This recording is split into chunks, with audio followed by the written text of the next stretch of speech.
Hi there guys, got a video here for you today on the BRK Ghost, and in this one we're going to be making a shroud and a muzzle brake for the rifle. To begin with, we've got a piece of aluminium about 32mm in diameter and about 230mm long, chucked up in the lathe, and we're working on the 1/2 inch UNF first. Now this will be the male 1/2 inch UNF that will allow us to screw a moderator or our muzzle brake onto the end of the shroud. It doesn't really matter what end we start at, but I've already got 1/2 inch UNF female mandrels made up, so we're going to be starting on this edge first. The other end will be threaded M14x1, but you'll see how we do that when we flip the piece round. The first thing to do is turn the end down to 12.7mm. We can cut the thread relief in the back and also put a small 45 on the end to create a nice start to the threads. With that done, we can cut the 1/2 inch UNF on the end, checking the fit on a 1/2 inch UNF go gauge as we walk through the process. Now these go gauges are fairly expensive, so if you didn't want to buy one of these, you could just use anything with a 1/2 inch UNF thread in the back. The ideal fit is a nice secure one, but one that still has a hint of play in it, as the play will allow the moderator or muzzle brake to align securely with the reference face. The reference face in this application is the front edge of the shroud. Next up, we can start working on the OD features of the shroud. First thing we did was put our female 1/2 inch UNF mandrel in the lathe and indicate it in. Once we've done that, we can screw the shroud into the end of it and start work on the external features. First up, we center drilled the end and put in a live center. This will just support the work and stop it from chattering. With that done, we turned the OD down to about 30.5mm in one pass, and then working from the headstock back, we turned the very edge of the shroud down to 30mm. Doing it this way just saves us an awful lot of wasted time, as we don't need the entire shroud diameter to be 30mm, this will just be the end. The rest of the shroud will be turned down further. So once we've got the end turned down and a little reference mark put in, we can turn the rest of the shroud body down to 28mm. Now this needs to be a nice tight fit on our carbon fibre. We're using 30mm OD carbon fibre with a 1mm wall, so the internal diameter is 28mm. We're just turning it down in stages until we get the fit that we're looking for. Last thing I did was just create a number of layout lines on the OD of the tube, just to make things a little easier as we go forward. With that done though, we can reposition the work into the chuck. So we're taking the piece and just putting it further into the chuck, poking the shroud through the spindle bore. We're doing this to eliminate excessive stick out. The next thing we need to do is drill a very long hole, so we're doing this just to make it a little less likely to chatter and a little more secure. So it's repositioned in the chuck and we're indicating it in. This is a 3-jaw, so we don't have much adjustment. But as you can see there, we're about 0.01mm of run out, which is perfectly acceptable for this application. With that done, we can start work on the internal features. The first thing to do is to put the thread that will screw onto the barrel in. To do that, we're drilling the end out first with a 10mm drill bit about 25mm deep. With that done, we can use a micro boring bar to bore out the end to 13mm, which is M14x1 tap in size. Now the thread on the barrel isn't shouldered, so the reference face will be on the front of the barrel. This means we need to create a flat bottomed hole, and we're doing that with our boring bar. We also need to create a little bit of relief in the bottom of the hole, as we won't be able to tap all the way down because of the shoulder. So we're using an internal grooving bit just to create a little bit of relief in the bottom of the hole. With that all done though, we can bring a internal thread in boring bar and just put the M14x1 thread in. And as we go, we're just checking the fit on the barrel threads.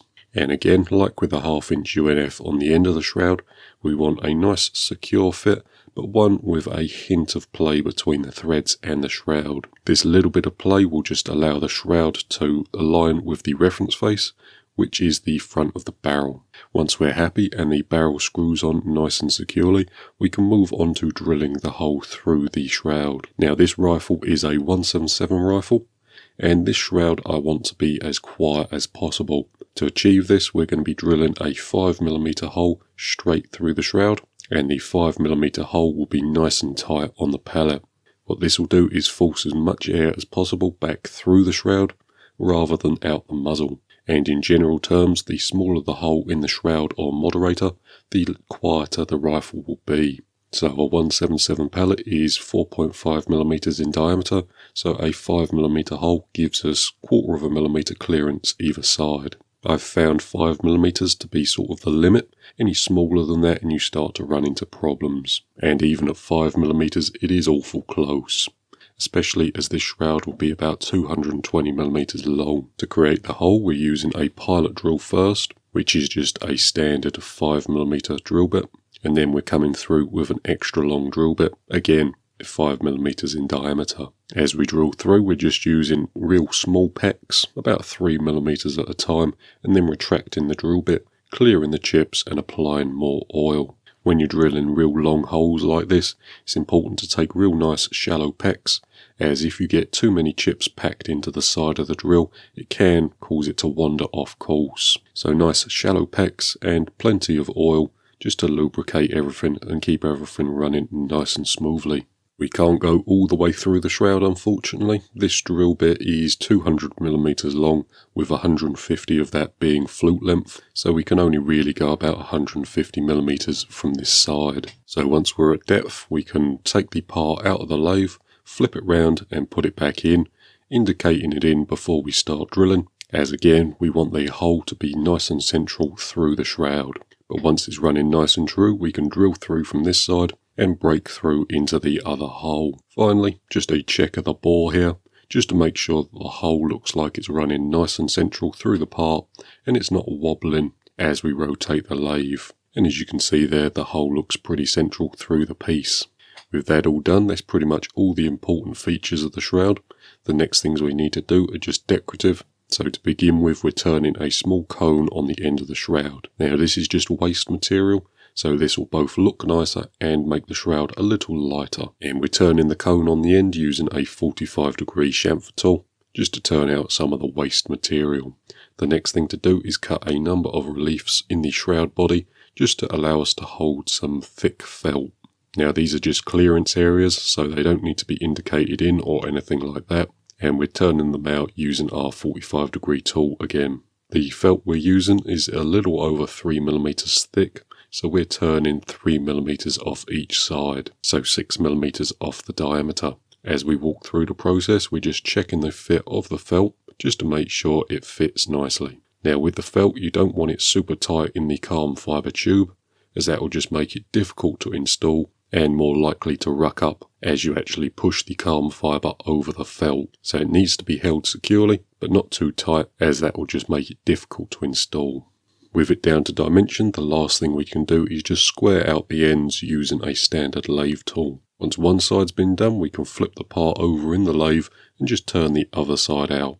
I did that off camera, as it's pretty much the same process, just on a different piece of material. The last thing we're doing though is just using our parting off tool just to create some glue rings in the end of the shroud. With that all done, we can move the part over to the mill and start milling out the baffle chambers. And here we are all set up over at the mill. The first thing we need to do is just drill out most of the waste material, and as you can see there, the red pen marks indicate the approximate locations of the baffles. So we're just drilling some pilot holes just so we can get the end mill into the work. With the holes all drilled out, we can start plunging out the material just using our 3-flute 8mm end mill. We're plunging out the material as that's pretty much the fastest way to remove material for this application. We're milling all the way through, so we're just taking out the baffle chambers to rough dimension by plunge milling, and then coming through with the end mill just to clean up the walls. And then finally, as you can see there, just milling out the sides to bring the pockets to final dimensions and to put a nice finish on them. Now we're just doing one for the camera, as it's pretty much exactly the same process, just repeated 8 or 9 times. But with all of them done, the last thing we can do to the end is mill out some passageways for the air to travel back through the shroud. So as the pellet comes out the end of the barrel, it will travel through the first baffle chamber, and the air will be blocked from travelling forward and forced back through the shroud. This will repeat as the pellet travels through the baffle chambers, stopping the air from moving forward and just forcing it back through the shroud. The shroud will be back vented, so the waste air from behind the pellet will be able to travel to atmosphere through a number of small holes in the back of the shroud. The last thing I did was just mill out the baffle chambers in the front half of the shroud, but again I didn't show that on camera, as it's pretty much the exact same process. For now though, that's the baffle chambers milled out and the shroud section complete. With the shroud all finished, it's time to move on to the muzzle brake. Now there are a number of components to this little piece, and it's a little difficult to explain how they all interact with each other, so you'll just have to bear with me and you'll see how it all works at the end. The first part we're making is what I'm going to be calling the reference boss. This will screw onto the 1/2 inch UNF and allow us to connect the muzzle brake when it's all finished. So we've just got some mild steel chucked up in the lathe and I'm turning it down to 26mm. This is rough for now, but we'll get the final size done a little later. With that done, we can center drill it and then pilot drill through with a 10mm drill bit. With that done, we can drill through 11.5mm and tap it 1/2 inch UNF. With that all done, we can part the piece off. This is finished for now.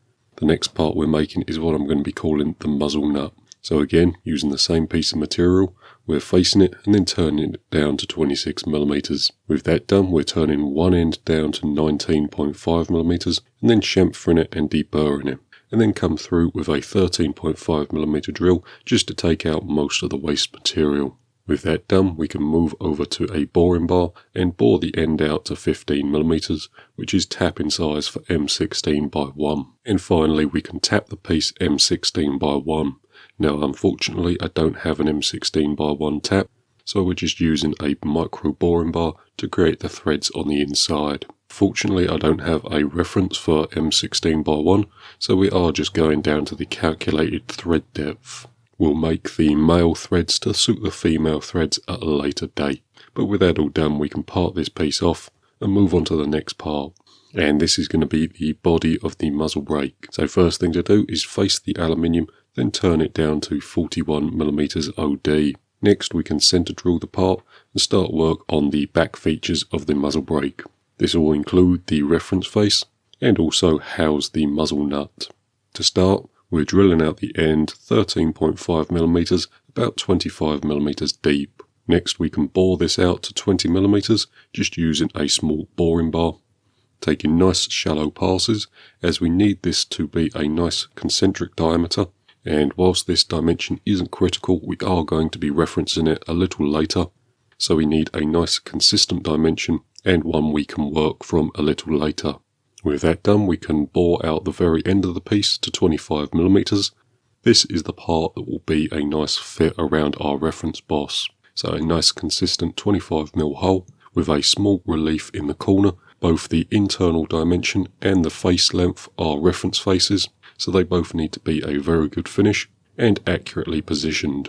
With that done, the final part and the most difficult part is to use an internal grooving tool to cut the relief for the muzzle nut. Now this will break through into the first baffle chamber, but we're using an internal grooving boring bar to create the relief for the muzzle nut. I've overlaid a little diagram to show you what we're actually doing, as it's very difficult to see from the top view, but I promise it will make a lot more sense when all the features are finished. But the final operation is to part the piece off and then face it down to the correct length, which is 58mm.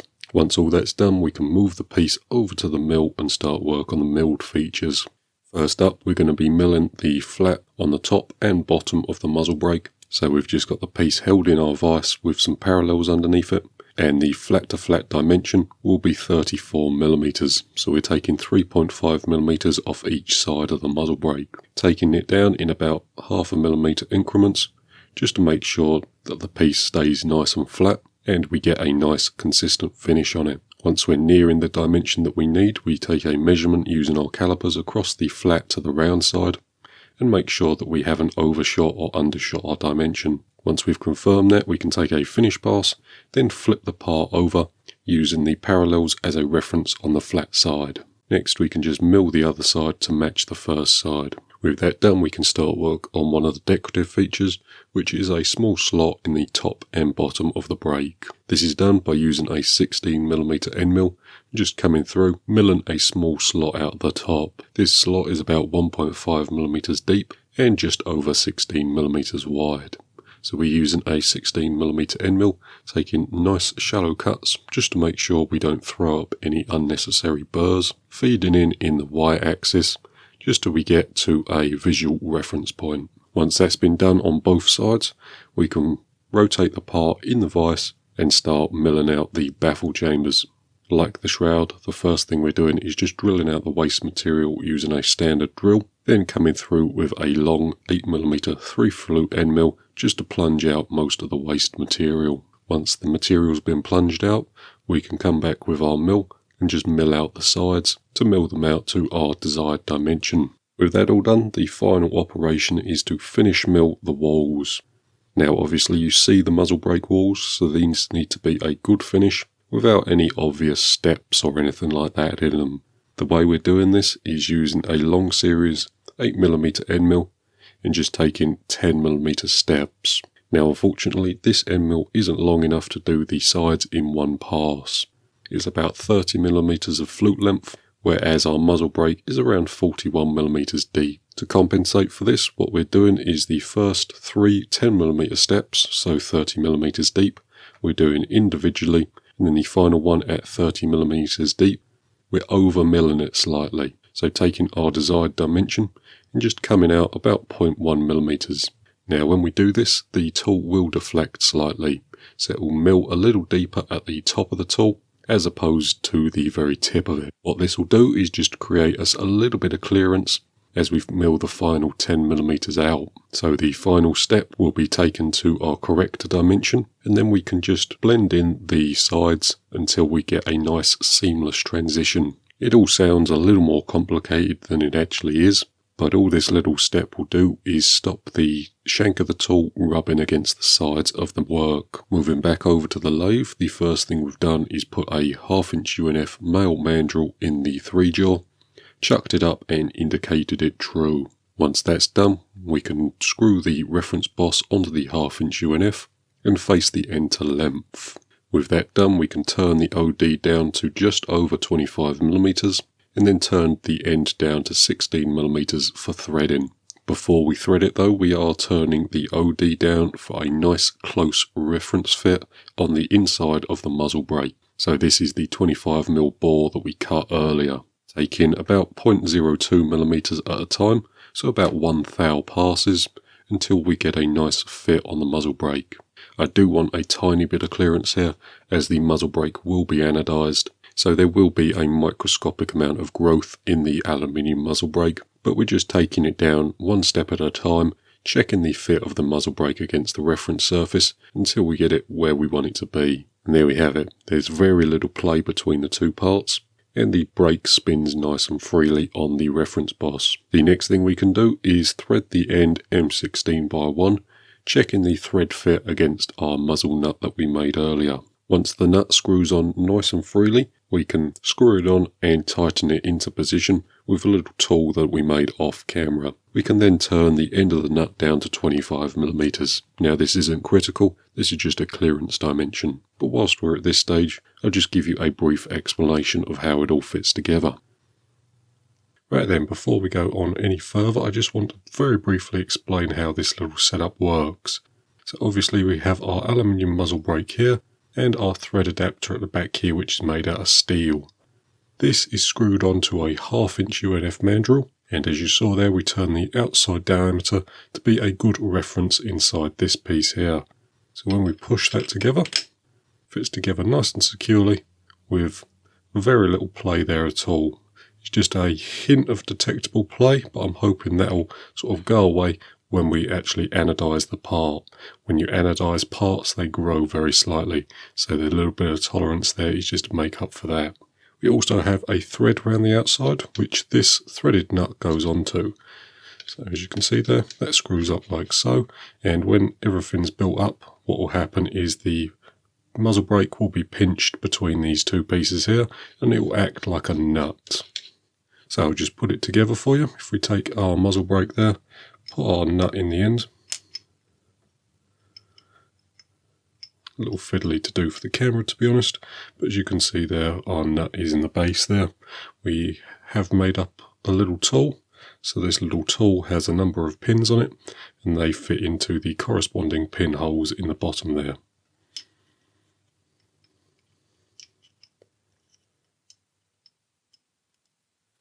There we have it. So there's our tool. We'll get that pushed on there, and we can just rotate the lathe and screw it on.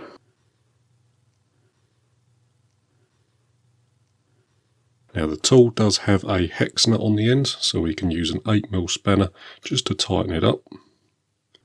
What this little setup will allow us to do is when it's all built onto the rifle, we'll be able to time the muzzle brake towards the shroud. But there we have it, there's the muzzle brake put onto its arbor. So hopefully that makes a little more sense, and you can see how the components work together. But with the muzzle nut done up nice and tight and the muzzle brake secured into place, we can center drill the end, put a live center in the very end of the piece, and then 45 the end of the muzzle brake just to create a nice little decorative feature. Next up, we can turn the decorative angle on the back of the muzzle brake. To do this, we've got our compound slide set at about 13 degrees, and we're just taking multiple light passes across the face until we reach our desired dimension. The back of the muzzle brake needs to match up with the shroud, and the shroud itself is 30mm, so we're just turning down to dimension until the back of the muzzle brake reaches 30mm, and the front lines up nicely with our baffles. Next thing to do is to drill out the end and the baffle of the muzzle brake. To do this, we're using a spot drill just to drill through the front, then create a center in the middle baffle. Once that's been done, we can come through with a 6.5mm drill and just drill through the middle baffle. With that done, we're going to be drilling out the end to 11mm and then tapping it M12 by 1. We are going to be screwing a stripper into the very end, so it's threaded so we can interchange strippers nice and easily. The final thing we have to make is the stripper itself. So we're making this out of brass, and I've just got a piece of 20mm brass chucked up in the lathe. We need to turn the OD down to 16mm and then turn a shoulder down to 12mm. This will thread into the end of the muzzle brake, so we need to thread this M12 by 1. To do that, we've turned the OD down to 12mm, put a thread gutter in the very end, and also put some relief at the front of the threads, as we don't need the piece to be entirely threaded. Finally, we can 45 the end of the threads, and then turn the thread on for a nice good fit in the muzzle brake. Once the stripper screws into the end of the muzzle brake nicely, we can finish off this side of the piece by turning a small taper on the end of it. Now the angle of this taper will depend on the hole size running through the end of the stripper. I made a few different ones so that they are interchangeable, but this one here will be a 6mm hole, so we're turning a 10-degree taper on the very end. With the taper put on, we can part the piece off, move it over to the mill and mill a small hex on the end. The hex will be 13mm across flats, and this will just be used so that we can put a spanner on the end of the muzzle brake and unscrew the stripper. So a 13mm hex, and as you can see there, just using a 13mm spanner to check the fit. Once the spanner is a nice fit on the hex, we can move the part back over to the lathe, and whilst holding it in a female M12 by 1 mandrel, we can drill the end of the stripper out. Holding it in the mandrel will make sure it's nice and concentric when we screw the stripper into the end of the brake. Right then, and that's how we made all the components. What we'll do is just take a quick look at them, then we'll get them installed onto the rifle. So to begin with, we have our shroud. So we have the reference boss already screwed onto it, but we have the shroud glued into the carbon fibre tube with an end cap in the back here. This is just a Delrin end cap, pushed in with 2 O-rings on it, which are a nice sliding fit on the barrel. We've also back vented the shroud, so if we take a look at here, you see 3 small holes in the back there, and that just allows waste air from behind the pellet to escape to atmosphere nice and slowly. To put that on the barrel, we just push it over and screw it on.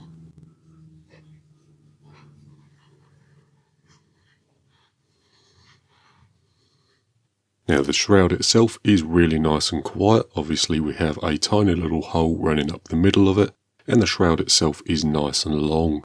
It's about 220mm in front of the barrel, but with the shroud and muzzle brake on, we can still fit the rifle in the box without having to remove anything. Now the shroud itself is incredibly quiet, although unfortunately the camera microphone doesn't do it justice. We will give you a few dry fires though, so you can sort of hear what it sounds like.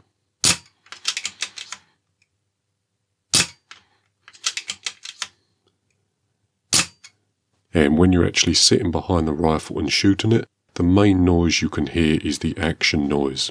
You get very little muzzle report coming from the barrel. Next up, we'll put the muzzle brake on. First though, we'll just take a quick look at it. So here it is, all anodized in black.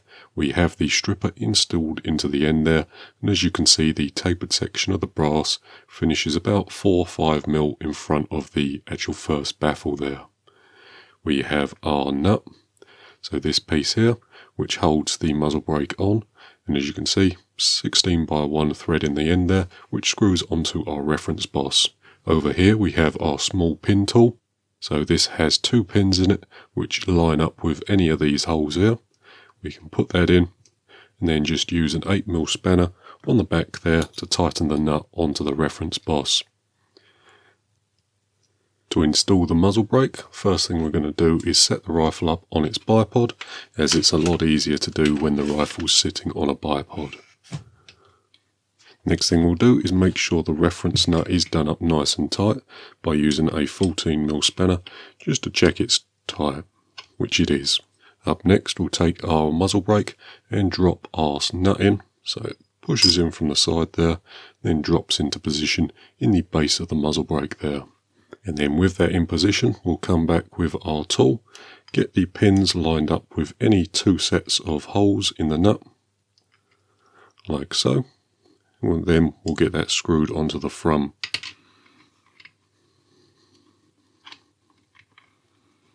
We'll do it up by hand first, and then we'll come through with a spanner. So once it's started, it's nice and easy just to spin it on.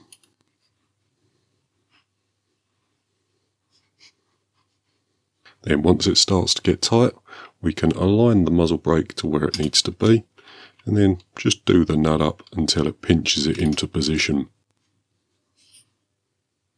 And then with the muzzle brake snugged up, we can come back through with a little micro level like this and get it nice and level. And there we have it. The muzzle brake's nice and snugged up, and if we put a level on it, you can see that it's running nice and level. To set the rifle, all I did was put the level on the scope rail. So just in this area here, made sure it was level, then put the muzzle brake on and leveled that to suit the rifle. The actual muzzle brake itself does change the note of the rifle. It makes it a little more snappy, so I quite like the sound that it makes. It is fairly unique. But if we put the rifle in pretty much the same position and do another shot,